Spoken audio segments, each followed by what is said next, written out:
Okay so ये जो project है आपका, दिस इज एटीएम मैनेजमेंट वाला प्रोजेक्ट, जिसमें हमारा पर्पस ये है कि we have some details of customers like bank account holders, and we also have an ATM machine. So अब हमारे पास एटीएम मशीन में कुछ करेंसी नोट्स हैं जो कि हमने यहाँ डिक्शनरी में स्टोर किए हुए हैं, कि हमारे पास 500 के 100 नोट्स हैं, 2000 के 100 नोट्स हैं, 100 के कितने नोट्स हैं, 50 के कितने नोट्स हैं। तो वो आप यहाँ पे डायमेंशंस भी बदल सकते हो, एंड उसके कितने नंबर ऑफ नोट्स हमारे पास हैं वो भी हम चेंज कर सकते हैं। So we can do all that over here. तो इससे आपके पास आ जाएगा कि आपके पास किस करेंसी के कितने नोट्स हैं। अब यहाँ पर क्या हो रहा है कि हमारा ये जो कोड है, जब ये चलेगा तो हम यहाँ पे कस्टमर डॉट CSV से रीड करेंगे पहले, और रीड करने के बाद हम उसमें जो डेटा है वो हमारे पास आ गया। अब हम यूजर से पूछ रहे हैं कि आईडी और पासवर्ड एंटर करो। मैच करता है तो कोड चलेगा, मैच नहीं करता है तो वो सिंपली शो कर देगा इनवैलिड यूजर नेम और पासवर्ड। पर कोड क्या करेगा? कोड यहाँ पे क्या कर रहा है कि आप यूजर से एक अमाउंट पूछते हो कि बताओ कितने विड्रॉ कराने।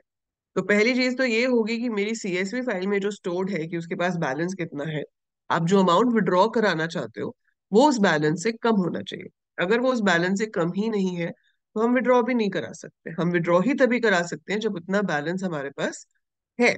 और अगर है तो आपका कोड ये चेक कर रहा है कि किस करेंसी के कितने नोट्स हम उसको देंगे, ताकि minimum number of notes ATM से निकले। तो हमारे पास, हमने पहले क्या किया, यूजर आईडी पूछ लिया, पासवर्ड पूछ लिया।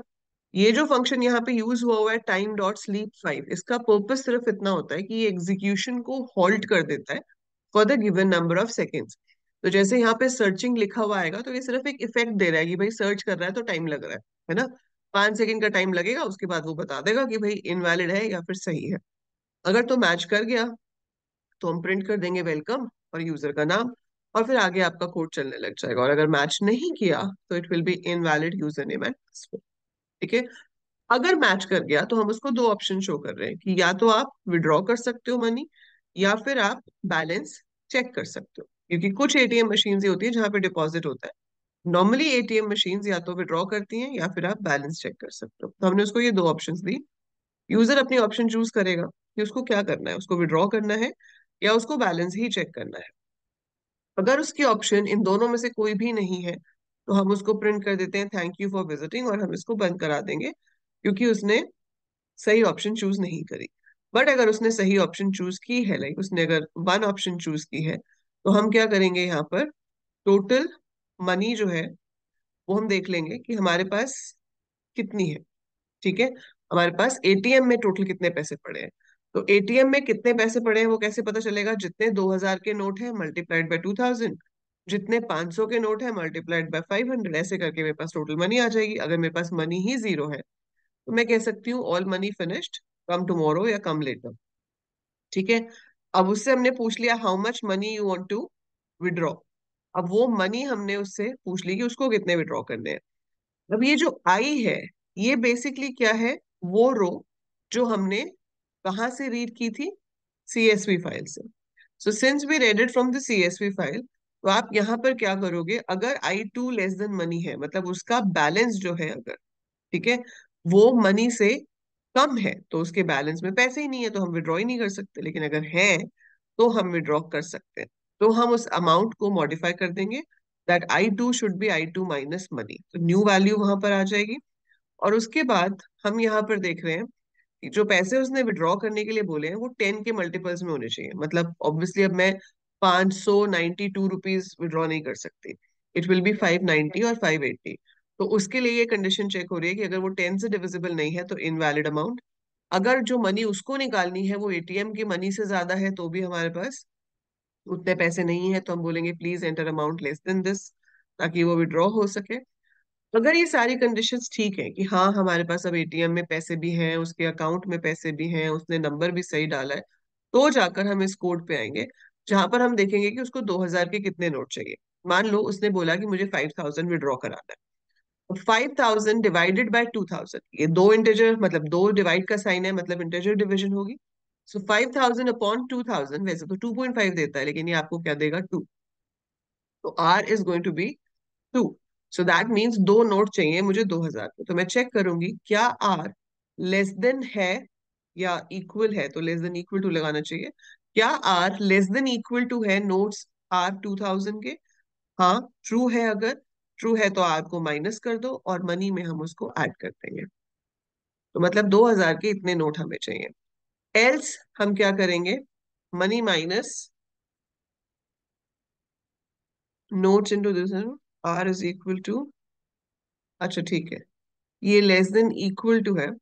अगर आपके पास are less than equal to notes है तो आपने नोट्स को कम कर दिया और मनी में से उतने पैसे कम कर दिए। एल्स अगर वो ज्यादा है, अगर वो ज्यादा है तो आप मनी में से उतनों को तो माइनस कर दोगे। तो हम 2000 के नोट्स नहीं ले रहे और इसको जीरो कर। अच्छा, इसमें इसने कंडीशन नहीं लगाई, इसमें इक्वल टू की कंडीशन ही अलग से देना चाह रहा था। तो हम यहाँ पर एलिफ अलग से सिर्फ एल्स नहीं छोड़ सकते, हमने यहाँ पर लेस देन इक्वल टू कर दिया। इस कंडीशन को वो बेसिकली क्या ले रहा है, आर लेस देन नोट्स, अगर लेस है तो ये करो, और अगर इक्वल टू है मतलब उतने ही पैसे हमें चाहिए जितने नोट्स हमारे पास हैं, तो जितने नोट्स हमारे पास चाहिए और जितने हमारे पास एटीएम में पड़े हैं, तो जितने चाहिए और जितने पड़े हैं वो सेम है। अगर वो सेम है, so in that case we will make the number of notes as zero. तो वो ये कंडीशन यहाँ पर आनी चाहिए स्पेसिफिकली। सो वैसे आप मतलब इसका मीनिंग समझ लो, इसका मीनिंग ये है कि भाई अगर तो कम है तो नोट्स में से हम माइनस कर देंगे आर को, लेकिन अगर सेम है तो नोट्स तो आपके जीरो हो जाएंगे। एंड मनी में से तो आपने यहाँ पे भी माइनस करना है और यहाँ पे भी माइनस करना है। ठीक है। Yes ma'am. ओ, ऐसे ही 500 के लिए किया है, ऐसे ही 100 के लिए किया है, ऐसे ही 50 के लिए और ऐसे ही 10 के लिए। और उसके बाद जब हम लूप से बाहर आ जाएंगे तो हमने सबके प्रिंट करा दिए कि अगर आर जीरो नहीं है तो इतने नोट्स हमें 2000 के चाहिए, पी जीरो नहीं है तो इतने नोट्स हमें 500 के चाहिए, क्यू में हमारे पास है number of notes required for 100, S में है number of notes required for S, and then T. तो ये 50 के नोट्स हो गए, ये टी के हो गए। तो ये आपकी ऑप्शंस आ जाएंगी और फिर मैसेज आ जाएगा प्लीज टेक योर मनी, और फिर हम लास्ट में उसका अकाउंट बैलेंस शो कर देंगे। अभिषेक, 1 minute. So if I execute this तो ये ऐसे आ जाएगा। इसमें वो आपसे पहले पूछेगा कि यूजर नेम और पासवर्ड इनपुट करना है। तो यूजर यस नेम मैम। हमारे पास एबीसी था, 123 था। सो सर्चिंग 5 सेकंड के लिए एग्जीक्यूशन हॉल्ट हो गई है। 5 सेकंड्स के बाद वो आपको ऑप्शंस दिखाएगा। सो 1 for withdrawing the money, 2 for the balance, मैंने 2 प्रेस कर दिया। तो 80,000 मनी है मेरे पास, तो मैंने बोला कि मुझे विड्रॉ कराना है। विड्रॉ कराना है 7500। तो 7500 की अब प्रोसेसिंग चल रही है। तो उसने दिखाया कि आपको 3 नोट मिलेंगे 2000 के और 3 नोट मिलेंगे 500 के, for getting an amount of 7500। Understood? Yes ma'am. So that's how this project works. तो इसमें आपकी एक सीएसवी फाइल है और दूसरा आपका कोड है जिसको आप चेंजेस करा रहे हो। अभी इसमें एक प्रॉब्लम है जो अपडेट करके मैं आपको भेज दूंगी। वो ये है कि ये जो हमने अमाउंट मॉडिफाई कराया है बैलेंस का, है ना, अब मान लो कि मैं इस प्रोग्राम की एग्जीक्यूशन बंद भी कर देती हूँ, तो मेरी प्रोग्राम एग्जीक्यूशन खत्म हो गई। Now it's not executing any more. तो क्या होगा कि जो आपकी सीएसवी फाइल है, इसमें मैंने 7500 विड्रॉ करा लिए थे, तो यहाँ पर 7500 कम होना चाहिए ना। Yes ma'am.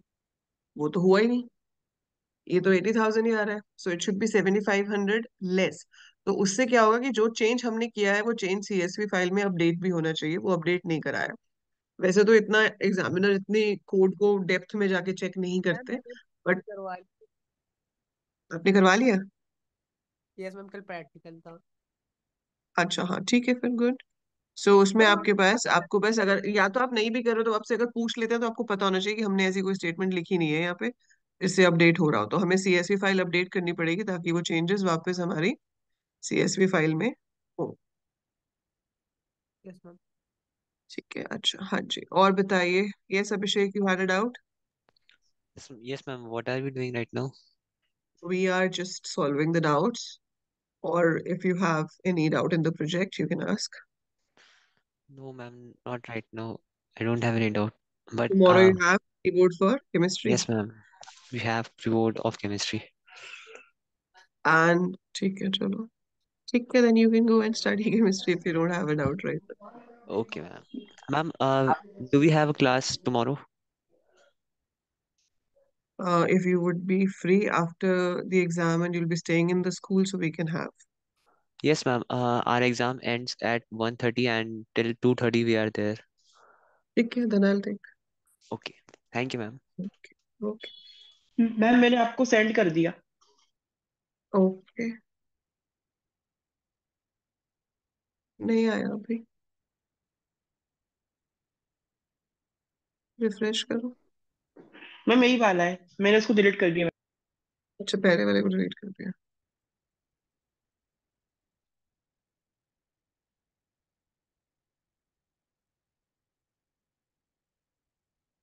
देखो ये जो है आपका लाइब्रेरी वाला, ठीक है, इसमें तो ये आपका objective of the system and system development life cycle है। तो इसमें हम कोई भी सॉफ्टवेयर जब बनाते हैं तो सबसे पहले हमें क्या करना पड़ता है, we have to plan, then we have to analyse, then we design, ठीक है, और फिर वो इम्प्लीमेंट होता है। ये तो सॉफ्टवेयर डेवलपमेंट लाइफ साइकिल के स्टेप्स हैं, ठीक है। अब इसके बाद हमारे पास आ जाता है अपना कोड। सो जब आपके पास कोड आता है तो लाइब्रेरी मैनेजमेंट करेगा क्या, आपके पास बुक्स होंगी, ठीक है, ये सीएसवी फाइल के थ्रू हो रहा है। तो we have the CSV file जिसके अंदर हमारे पास बुक आईडी है, बुक का टाइटल है, ऑथर है, पब्लिशर है, एडिशन है, कॉस्ट है एंड कैटेगरी है। और हमारे पास मेंबर की डिटेल्स है कि किस मेंबर को हमने बुक इशू की है। तो बुक का नाम है, मेंबर का नाम है, डेट ऑफ इशू है, number of books issued to that member होगा, and then date of return है। So we have this thing, और ये आपके पास मेंबर्स आ गया जिसमें उसके पास number of books issued store है, उसका फोन नंबर स्टोर है, मेंबर का नाम है, मेंबर का आईडी है। तो ये हम तीन सीएसवी फाइल्स यहाँ पर मेंटेन कर रहे हैं, one holding the details of the book, one holding the details of the members, and one holding the details की कौन सी बुक किस मेंबर को इशूड है, ठीक है। So which book is issued to which member, on which date it was issued, and किस डेट पे वो रिटर्न हुई। तो ये हमारी सीएसवी फाइल्स हैं। अब सोर्स कोड में क्या है, since it's all with the help of CSV file, ठीक है, तो हमने क्या किया, हमारे पास पांडास का जो डेटा फ्रेम है उसके अंदर I need to read the files initially, और फिर जो भी चेंजेस होंगे वो हमें फाइल्स में वापस राइट कराते हैं। तो आपने यहाँ पर book ID, title, book, publisher हमने क्या किया है, डेफ में बनाया। आपसे पूछ लेंगे कि डेफ क्यों है, तो डेफ किस लिए है, टू मेक फंक्शंस, लाइक हमने हर काम को छोटे पार्ट्स में डिवाइड कर दिया है। और एक फंक्शन किस लिए होता है, to define a smaller task so that it can be called later on, जहां पे भी हमें उसको एग्जीक्यूट कराना है। So def makes a user defined function, so we write down the statements related to one thing here, और हम जहां पे भी ऐड न्यू बुक को कॉल करेंगे वहां पे ये सारे स्टेटमेंट्स एग्जीक्यूट हो जाएंगे। तो यहाँ पर हम जब एक न्यू बुक को ऐड करा रहे हैं तो हमने book ID, title, book, publisher, edition, cost of the book, category of the book, ये सब इनपुट करवा लिया। अब हम यहाँ पर सीएसवी फाइल को रीड कर रहे हैं। सीएसवी फाइल हमारी इस केस में डी ड्राइव में आईपी लाइब्रेरी के अंदर एक्सेल फाइल्स के अंदर सेव्ड है, ठीक है। अगर आपकी फाइल और आपका प्रोग्राम दोनों सेम फोल्डर के अंदर होते हैं तो आपको पूरा पाथ लिखने की जरूरत नहीं होती। इस पाथ को कहा जाता है एब्सोल्यूट पाथ। जब आप नॉर्मल लिखते हो पाथ सेम फोल्डर के अंदर रह के, तो वो होता है relative path. Right now this is absolute path. और ये जो आर है ये क्यों लिखा है यहाँ पे, दिस इज टू से रॉ स्ट्रिंग। वैसे तो इसमें हमारे पास ऑप्शन होते हैं कि या तो डबल स्लैश दो या फिर आर लिख लो। अब इसमें हमने डबल स्लैश भी दिया हुआ है तो हम इस आर को हटा भी सकते हैं, बट अदरवाइज आर का मतलब होता है कि एस्केप सीक्वेंस जो होती है, like back slash t, back slash n, उनको नहीं समझना, उसको स्ट्रिंग ही समझना है। So you can remove this r from here if you want. So यहाँ पर मैंने पहले काउंट कर लिया कि भाई हमारे पास इस सीएसवी फाइल में कितनी बुक्स हैं। तो मेरे पास आ जाएगा, जैसे मान लो 6 बुक्स हैं, तो यहाँ पर आ गया 6। अब मैंने यहाँ पर एक न्यू रो इंसर्ट कराई, कहाँ पर, bdf डॉट एट 6 पे। अब 6 पे अगर मैं इंसर्ट करा रही हूँ तो मेरे पास जो पहले की 6 बुक्स थी उसके इंडेक्स तो रहे होंगे 0 1 2 3 4 5, मतलब 6 पे तो ऑब्वियसली कोई बुक नहीं है ना। तो 6 पे न्यू बुक इंसर्ट हो जाएगी। आप यहाँ पे bdf डॉट लॉक भी लिख सकते हो, दोनों सेम तरीके से काम करेंगे। सो आपके पास ये जो रो है आपकी, जो डेटा हमने यूजर से लिया है, ये यहाँ पर ऐड हो जाएगा। इंसर्ट करने के बाद मुझे इसको सीएसवी में अपडेट करना है, तो मैं सेम डेटा फ्रेम को सीएसवी में राइट करा दूंगी। और यहाँ पर मैं लिख रही हूँ index is equal to false, क्योंकि हम फाइल के अंदर इंडेक्स को स्टोर नहीं कर रहे हैं। सो फाइल में आपका इंडेक्स स्टोर नहीं हो रहा है, फाइल में सिर्फ आपका क्या स्टोर हो रहा है, डेटा, नॉट द इंडेक्स। तो इसलिए index is equal to false लिखना जरूरी है, नहीं तो वो 0 1 2 3 4 को भी वहां पर स्टोर कर देगा। एंड देन हमने स्क्रीन पे भी प्रिंट कर दिया डेटा फ्रेम को दिखाने के लिए कि हाँ भाई ये बुक जो है डेटा फ्रेम में ऐड हो गई है। ठीक है, so that's how we add a book to a data frame. Then and along with that the CSV file also. अब अगर आपको किसी बुक को सर्च करना है तो आपने बुक का नाम पूछ लिया, CSV फाइल को रीड कर लिया, तो बहुत सिंपल सी चीज है। लॉक के अंदर हम कंडीशन दे सकते हैं। सो हमने लिखा bdf.lock, अंदर क्या लिख दिया, bdf title is equal to title. So it can be done with the help of Boolean indexing. So Boolean indexing की हेल्प से मैंने चेक कर लिया कि कोई ऐसा रो है जहां पर टाइटल उससे मैच करे जो हमने एंटर किया है। अगर मैच कर जाता है तो हम उसको प्रिंट करा रहे हैं, और अगर मैच नहीं करता, मतलब अगर DF एम्प्टी है, दैट मीन्स कुछ भी नहीं आया फेच होके, तो हम कह देंगे no book found with given code. लेकिन वो एम्प्टी नहीं है, उसमें वैल्यू है, तो हम उस वैल्यू को प्रिंट कर देंगे कि बुक डिटेल्स ये है। इसमें वापस टू CSV नहीं कर रहे, क्योंकि जब हम सर्च करते हैं तो वापस हमें कोई चेंज नहीं कराना, वो सिर्फ वन साइड है कि हमने डेटा देख लिया, we don't have to modify anything. तो इसलिए हम इसमें टू CSV नहीं कर रहे हैं। डिलीट बुक में भी आपका टू CSV होगा, क्योंकि आप रीड करोगे, फिर आप यहाँ पे लिखोगे bdf.drop, और उसके बाद आपने यहाँ पर बूलियन इंडेक्सिंग ली, bdf book ID is equal to book ID dot index.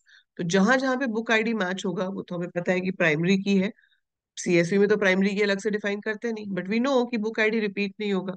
तो जो भी बुक आईडी वो रिटर्न करेगा उस इंडेक्स वाली रो को वो ड्रॉप कर देगा, मतलब रिमूव कर देगा। रिमूव करने के बाद जो अपडेटेड डेटा फ्रेम है उसको हम वापस CSV फाइल में राइट करा देंगे, and the index is going to be false. ठीक है, यस। फिर आपके पास है शो बुक्स। इसमें तो सिर्फ रीड करके प्रिंट करा दिया, कुछ नहीं करना था, और हमने CSV फाइल को रीड किया और उसको प्रिंट करा दिया, तो वो आपको सारी बुक्स की डिटेल्स दिखा देगा। सिमिलर वे आपका एड मेंबर है, कोई डिफरेंस नहीं है, उसमें बुक की डिटेल्स थी, इसमें मेंबर की डिटेल्स हैं। यूजर से पूछो, रीड करो CSV, ऐड करो CSV के एंड में, और फिर वापस CSV में राइट कर दो। सर्च में भी वही मेंबर का नाम पूछा, रीड करने के लिए ओपन किया, कंडीशन लगाई, जहां मैच करता है प्रिंट कर दो, अगर एम्प्टी है तो प्रिंट कर दो member not found. Delete member is again similar way, you read from the file, you drop जहां पे आईडी मैच करता है, और फिर अपडेटेड डेटा फ्रेम को वापस CSV में राइट कर दो, ताकि CSV भी आपके साथ के साथ अपडेट होती रहे। ठीक है, देन शो मेंबर्स में सारा हम शो कर रहे हैं। Then comes your issue book thing. तो इशू बुक में आप पहले बुक का नाम पूछोगे जो इशू करनी है। अगर तो वो बुक मैच करती है तभी इशू हो पाएगी, मतलब वो होनी भी तो चाहिए CSV फाइल में। तो वो बुक अगर CSV फाइल में है तो ही हम इशू कर सकते हैं, अदरवाइज हम कह देंगे कि इस नाम की कोई बुक है ही नहीं हमारे पास। सिमिलर वे मेंबर का नाम पूछा, मेंबर का नाम भी एग्जिस्टिंग होना चाहिए। अगर नहीं है तो हम कह देंगे no such member found. Otherwise हम उससे पूछेंगे कि डेट ऑफ इशू बताओ, नंबर ऑफ बुक्स इशूड कितनी है वो बताओ, और फिर हमने उसको CSV फाइल से रीड किया। रीड हम इसलिए नहीं करते यहाँ पे कि हमें डेटा चाहिए, हमें सिर्फ काउंट चाहिए होता है, ताकि हम अगली वाली रो का इंडेक्स निकाल सकें। तो उस अगली वाली रो के इंडेक्स पे हमने न्यू रो को ऐड कर दिया, और ये जो खाली कोट्स हैं पीछे के, ये डेट ऑफ रिटर्न के लिए है, कि date of return initially blank है, कि जब तक रिटर्न नहीं होगी तब तक तो डेट ऑफ रिटर्न में कुछ नहीं आएगा। So it is initially blank. CSV file को अपडेट कर दिया और मैसेज प्रिंट कर दिया, book issued successfully. Similar way you have return book. तो जब बुक रिटर्न होगी तो हम चेक करेंगे कि हमारे पास एक ऐसा रिकॉर्ड होना चाहिए जहाँ पे बुक का नाम भी मैच हो, मेंबर का नाम भी मैच हो। सो पहले देखा कि बुक का नाम मैच करता है, अगर है ही नहीं तो मतलब ये बुक किसी को इशू ही नहीं हुई। पर बुक का नाम मैच कर गया तो उसी रिकॉर्ड का मेंबर नेम क्या एम नेम के सेम है, अगर है तो मतलब ये बुक इसी मेंबर को इशू हुई थी, नहीं तो ये बुक इस मेंबर को तो इशू नहीं हुई थी। अगर सेम दोनों चीजें मैच कर जाती हैं तो हम लास्ट में कह सकते हैं कि बुक कैन बी रिटर्न। फिर हमने एक बार उसे कंफर्म कर लिया, you sure you want to return the book. अगर वो यस कहता है तो हम यहाँ पर उस रो को डिलीट करा रहे हैं टेबल में से, और फिर वापस अपडेट कर सकते हो। आपके पास दो ऑप्शन थी, या तो डिलीट कर दो या आप जो डेट ऑफ रिटर्न है उसको अपडेट करा देते। पर हम यहाँ से उसको अब हटा ही रहे हैं कि ये book no more issued, it is return, तो हम उसको रिमूव करके CSV फाइल को अपडेट कर रहे हैं। देन शो इशूड बुक में जितनी भी बुक्स इशूड हैं वो इशू बुक्स वाली CSV से उठाएगा और शो कर देगा। डिलीट इशूड बुक्स में से आप चूज कर सकते हो किसको डिलीट करना है, इट्स लाइक सेम थिंग। बाकी ये चार्ट्स हमने शो किए हैं। चार्ट्स क्या शो कर रहे हैं, title and cost of the book. तो दो चार्ट्स के ऑप्शन दिए हमने कि या तो आप बुक एंड देयर कॉस्ट को शो कर सकते हो, या फिर मेंबर्स और हर मेंबर को कितनी बुक्स इशूड है। अगर ऑप्शन वन सिलेक्ट होती है तो मैं शो कर रही हूँ बुक का टाइटल और बुक की cost in the bar graph. अगर ऑप्शन टू सिलेक्ट होती है तो मैं शो कर रही हूँ मेंबर का नाम and number of books issued to the member in the bar graph. So this is it. And then you have a login file जिसके अंदर आपके पास एक और सीएसवी यूज हो रही है, users.csv. तो अगर जो यूजर नेम और पासवर्ड एंटर हुआ है तो इस सीएसवी फाइल में कहीं पे मैच करता है तो वेलकम, और अगर मैच नहीं करता है so it is invalid user name और पासवर्ड. तो हमारा सॉफ्टवेयर तभी चलेगा जब यूजर नेम पासवर्ड मैच करेगा. सो यहाँ से आपका ये पहला फंक्शन हम कॉल कर रहे होंगे, शो मेन्यू. जब ये कॉल होगा तो ये ऑप्शंस दिखाएगा, ये सारी add a new book, search for a book and all. फिर जो भी ऑप्शन यूजर चूज करेगा, 1 2 3 4 what ever option is selected, accordingly आपका फंक्शन कॉल होता है. तो जो भी ऑप्शन सेलेक्ट होगी उसके अकॉर्डिंगली आपका फंक्शन जो है वो कॉल होगा, and that's why you are getting this kind of output. Is it clear? Yes ma'am, thank you so much समझाने की। Welcome so much. कब है आपका प्रैक्टिकल? 25। 25. अच्छा, अभी तो टाइम है, तब तक अच्छे से रिवाइज कर लेना. कोई भी और डाउट हो तो वो आप पूछ सकते हो. मैम डाउट है डेटा डेटा फ्रेम से। बोलो. मैम पीवाईक्यू में कर रहा था डेटा फ्रेम का, तो उसमें एक हम्म. क्वेश्चन आया कि create a column which is create a column cells which is 10% decrease value of price, तो उसमें हम क्या हम्म. करेंगे? आपको क्रिएट करना है कॉलम सेल्स जिसमें प्राइस से 10% इंक्रीज करना है. तो पहली चीज तो हो गई कि आपको कॉलम क्रिएट करना है. ठीक है. सो मान लो आपके डेटा फ्रेम का नाम है डीएफ. तो आपको जब नया कॉलम बनाना होता है तो आप डेटा फ्रेम का नाम लिखते हो और स्क्वायर ब्रैकेट में नए कॉलम का नाम लिखते हो. सो डीएफ, नए कॉलम का नाम क्या हो गया? सेल्स. ठीक है. अब आपका जो प्राइस है उसका 10% आपको कम करना है. तो df price minus 0.1 multiplied by df price. So क्या होगा? अगर उसका प्राइस 1000 था तो 1000 minus 10% of 1000, that would be 900. So 900 आपका ऐड हो जाएगा कहाँ? सेल्स वाले कॉलम में. तो जो भी प्राइस होगा उसमें से 10% प्राइस कम होकर जो आएगा वो सेल्स वाले कॉलम में ऐड हो जाएगा for every row of the data frame. इसकी जगह पर अगर आपका मैथ्स अच्छा है तो आप ऐसे भी लिख सकते थे, DF price into 0.9. So that is 90% of the price is the actual price now. तो आप ऐसे लिखो या ऐसे लिखो, बात एक ही है.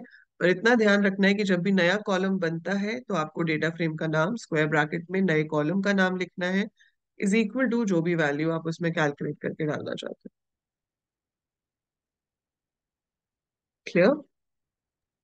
Yes ma'am. और मैम अगर हमें इंक्रीज जैसे कि 10% प्लस इंक्रीज कर डालना दो. हो तो 0.9 की जगह 1.10 ऐसा कुछ है ना? हाँ, 1.1 हो जाएगा इधर, और यहाँ पर कर रहे हो तो प्लस हो जाएगा.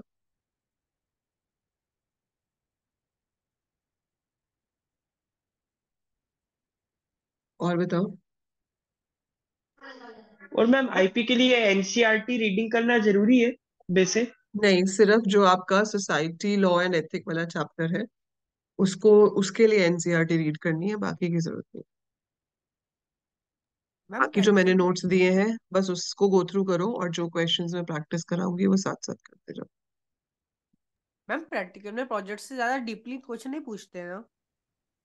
प्रोजेक्ट में डीपली क्वेश्चन पूछते हैं, वही आपका जो मेन मेन क्वेश्चंस होते हैं. जैसे अभी देवांश का था, वो सीएसवी के ऊपर बेस्ड था तो सीएसवी पूछ लेंगे, अदरवाइज कनेक्टिविटी के ऊपर बेस्ड पूछ लेंगे.